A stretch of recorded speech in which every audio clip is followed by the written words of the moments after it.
விண்வெளி வீரர்களுக்கு உடல்நிலை மோசமானால் வானத்தில் எப்படி சிகிச்சை கொடுப்பாங்க தெரியுமா? இந்திய விமானப்படை குழு கேப்டன் சுபன்ஷு சுக்லா தற்போது சர்வதேச விண்வெளி நிலையத்திற்கு ISS சென்றுள்ளார். 41 ஆண்டுகளுக்குப் பிறகு இந்தியா இந்த வரலாற்று சாதனையை படைத்துள்ளது.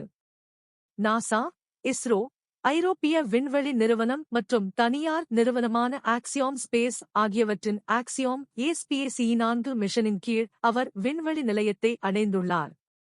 விண்வெளியில் காலடி எடுத்து வைத்த இரண்டாவது நபர் மற்றும் சர்வதேச விண்வெளி நிலையத்திற்கு சென்ற முதல் இந்தியர் சுபன்ஷு சுக்லா ஆவார். சர்வதேச விண்வெளி நிலையத்தில் எப்போதுமே பல விண்வெளி வீரர்கள் உள்ளனர். சர்வதேச விண்வெளி நிலையத்திலிருந்து அவ்வப்போது விண்வெளி வீரர்கள் பூமிக்கு அழைக்கப்படுகிறார்கள் மற்றும் புதிய விண்வெளி வீரர்கள் விண்வெளிக்கு அனுப்பப்படுகிறார்கள். சில வீரர்கள் விண்வெளி நிலையத்தில் சில மாதங்கள் செலவிடுகிறார்கள். அதே நேரத்தில் சில விண்வெளி வீரர்கள் நீண்ட காலம் அங்கேயே தங்க வேண்டிய சூழல் ஏற்படுகிறது. புவி ஈர்ப்பு விசை இல்லாத சூழல்.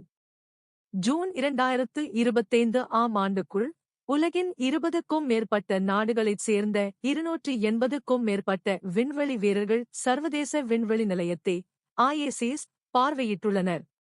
இந்த விண்வெளி வீரர்கள் பல வாரங்கள் முதல் மாதங்கள் வரை பூமியின் சுற்றுப்பாதையில் ஈர்ப்பு விசை இல்லாத நிலையில் வாழ்கின்றனர். இந்த பயணங்களின் முக்கிய நோக்கம் அறிவியல் பரிசோதனைகள் மற்றும் உலகளாவிய ஒத்துழைப்பு ஆகும். விண்வெளியில் இருந்தாலும் அவர்களும் மனிதர்கள்தான், எனவே அவர்களும் சில நோய்களால் பாதிக்கப்படலாம். விண்வெளியில் ஒரு விண்வெளி வீரர் நோய்வாய்ப்பட்டால் என்ன நடக்கும்? விண்வெளியில் மருத்துவமனை அல்லது அவசர சிகிச்சை அறை எதுவும் இல்லை. இருப்பினும் மருத்துவ அவசர நிலைகளுக்கு விண்வெளி நிறுவனங்கள் பெரும் தொகை செலவழித்து முழு தயாரிப்புகளைச் செய்கின்றன. விண்வெளிக்குச் செல்வதற்கு முன் விண்வெளி வீரர்களுக்கு முதலுதவி பயிற்சி அளிக்கப்படுகிறது, மேலும் தேவையான மருத்துவ சாதனங்கள் சர்வதேச விமான நிலையத்தில் கிடைக்கின்றன. ஒவ்வொரு பயணத்திலும் ஒரு விண்வெளி வீரர் ஒரு குழு மருத்துவ அதிகாரியாக பொறுப்பேற்றுக் கொள்கிறார்.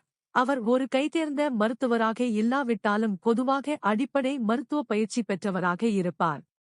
இந்த மருத்துவ அதிகாரியிடம் வலி மருந்துகள், ஆன்டி பாக்டீரியா மருந்துகள், ஒவ்வாமை மருந்துகள், சிறிய அல்ட்ராசவுண்ட் சாதனம், டிஃபிபிரிலேட்டர் மற்றும் CPR உபகரணங்கள் அடங்கிய மருத்துவ கிட் உள்ளது. CPR செய்வது ஏன் சாத்தியமில்லை? நாசாவின் கூற்றுப்படி ஈர்ப்பு விசை இல்லாத நிலையில் CPR செய்வது கடினம், ஏனெனில் விண்வெளியில் மார்பை அழுத்துவது மிகவும் கடினமான விஷயமாகும். இதற்காக CPR கொடுக்க கால்களைக் கட்ட ஒரு சிறப்பு சாதனம் அல்லது ஏற்பாடு உள்ளது. ஒரு விண்வெளி வீரர் விண்வெளியில் ஏதேனும் கடுமையான சிக்கலை எதிர்கொண்டால் அவருக்கு உதவ பலர் இருக்கிறார்கள். நாசாவின் மிஷன் கட்டுப்பாட்டு மையத்திலிருந்து வீடியோ மற்றும் ஆடியோ கால் மூலம் மருத்துவர்களால் டெலிமெடிக்கல் உதவி அவர்களுக்கு வழங்கப்படுகிறது. சர்வதேச விண்வெளி நிலையத்திலிருந்து பெறப்பட்ட பயோமெட்ரிக் தரவுகளின் அடிப்படையில் மருத்துவர்கள் அவர்களுக்கு படிப்படியான வழிமுறைகளை வழங்குகிறார்கள். இதன் உதவியுடன் விண்வெளி வீரருக்கு சிகிச்சை அளிக்கப்படுகிறது. அவசர தேவைகளுக்கான ஏற்பாடுகள் என்ன? துரதிர்ஷ்டவசமாக ஒரு விண்வெளி வீரரின் உடல்நிலை மோசமடைந்து சிகிச்சை அளிப்பது சாத்தியமில்லை என்றால் அவசரகால வெளியேற்றத்திற்கான ஏற்பாடு உள்ளது. சர்வதேச விமான நிலையத்தில் எப்போதும் குறைந்தது ஒரு சோயூஸ் அல்லது ஸ்பேஸ்எக்ஸ் டிராகன் காப்சியூல் நிறுத்தப்பட்டிருக்கும். இது ஒரு விண்வெளி வீரரை 3 முதல் 5 வரை மணி நேரத்தில் பூமிக்கு திரும்ப கொண்டு வர முடியும். வழக்கமாக இந்த காப்சியூல் கஜகஸ்தானின் சமவெளிகளில் தரையிறங்கும். அங்கிருந்து நோயாளி உடனடியாக நாசாவின் மருத்துவ மையம் அல்லது ரஷ்ய விண்வெளி ஏஜென்சியில் அனுமதிக்கப்படுவார். இருப்பினும் இந்த அவசரகால வெளியேற்ற ஏற்பாடு பெரும்பாலும் கடைசி முயற்சியாகவே வைக்கப்படுகிறது, ஏனெனில் பூமியின் ஈர்ப்பு விசைக்கு திரும்பிய பிறகு சில நோய்கள் மோசமடையக்கூடும்.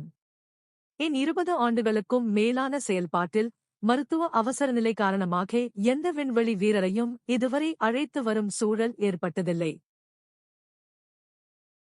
Thanks for watching this video. Please subscribe our channel. Thank you.